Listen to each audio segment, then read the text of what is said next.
As the crow flies on the Vance Crowe podcast. Welcome back to the podcast. I'm glad you're here.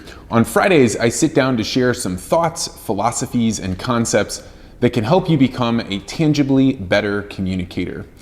And I just returned from the Arizona Farm Bureau where I was giving a talk on how to respond to disruption, how to be prepared for the things that you didn't know life was going to throw at you. And one of the things that I talked about during this speech was the concept that you are the average of the 5 people you spend the most time with. Now, that's not my idea. A man named Jim Rohn, who's an incredible thinker, talks about that all the time. And I think that most people, when they hear it, it feels pretty satisfying. It feels like it describes something really important. And you look around at your friends and you say, am I pulling their average up or am I pulling their average down? Where do I fit in this mixture? And I thought about this for quite a bit of time after I'd given the talk, because sometimes when you're on the stage, you say something and it really clicks in with you. And as I was flying home, I started thinking about the different groups over my life that would have represented the 5 people that I spent the most time with. When I got to high school and I was 14 years old, I was involved in all sorts of organizations. I was a Boy Scout and I played football. I think my freshman year I was in the choir and even was involved in speech team.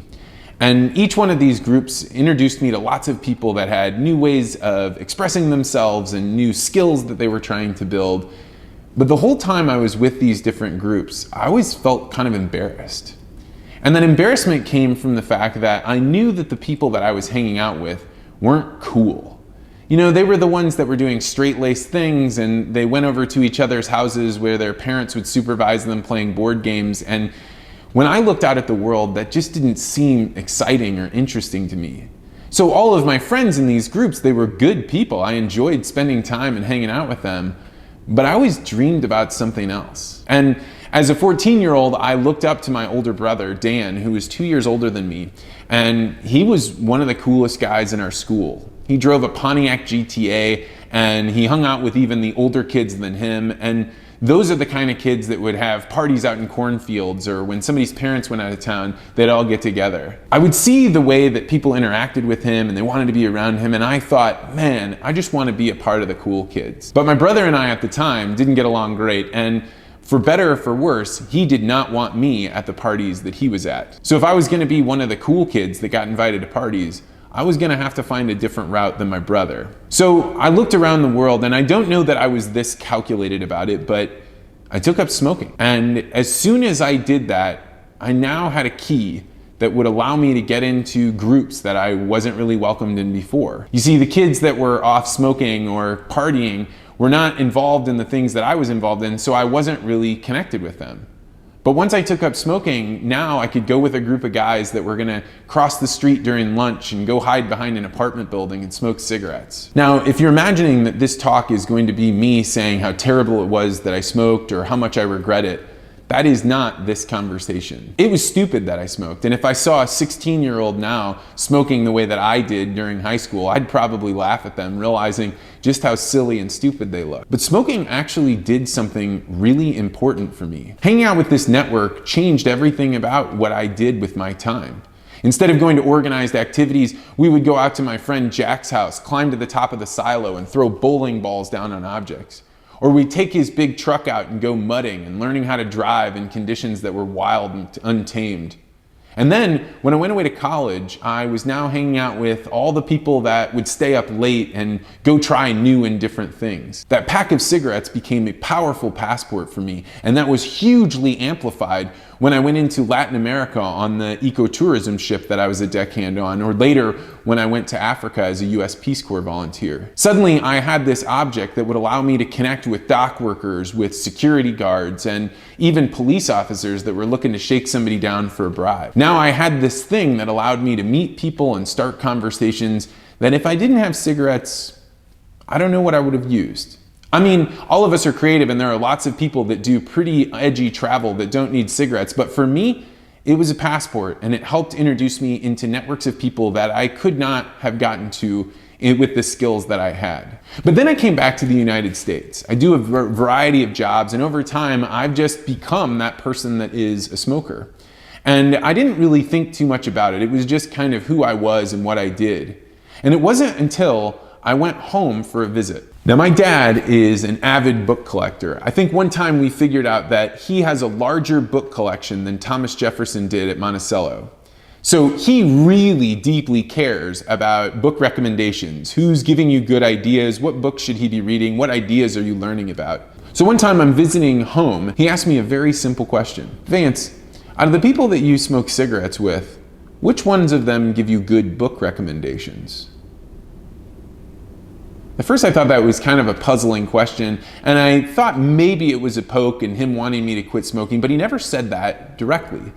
He just asked this question. And I found myself realizing slowly that of all the people that I was spending all this time with smoking cigarettes, none of them gave me good book recommendations. And it wasn't that they were bad people for smoking or that they weren't reading good books or whatever. It just turns out that the people that I had been smoking with when we were younger, the people that had decided they were going to go into the underworld, the ones that could get out did get out. So they quit smoking, and that passport that they had, they left behind. But I hadn't done that.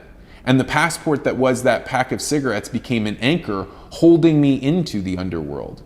Now, most of the people that I spent most of my time with were people that could not let go of a bad habit in order to go back up to the regular world and be a person that can participate in regular activities. I smoked for another 2 years, and over time I began to realize that the people I was spending all this time with smoking cigarettes were not an average that was pulling me up and helping me to become a better person.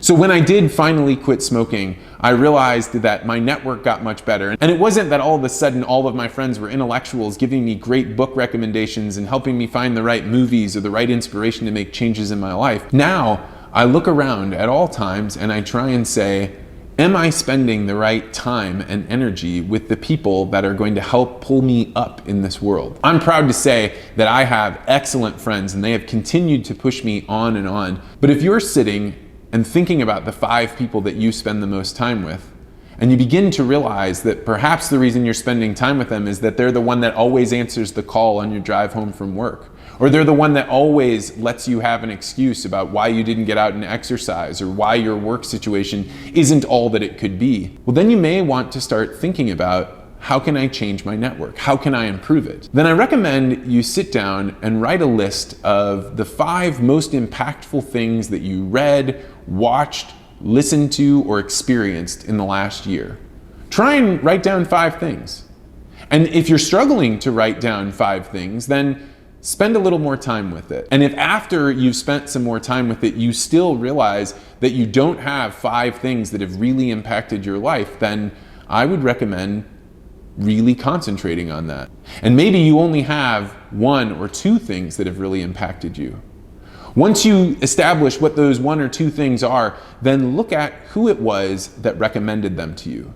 Who gave you those ideas? Who prompted you to do a little bit of work, to read a book, or to take the time to go look up a podcast?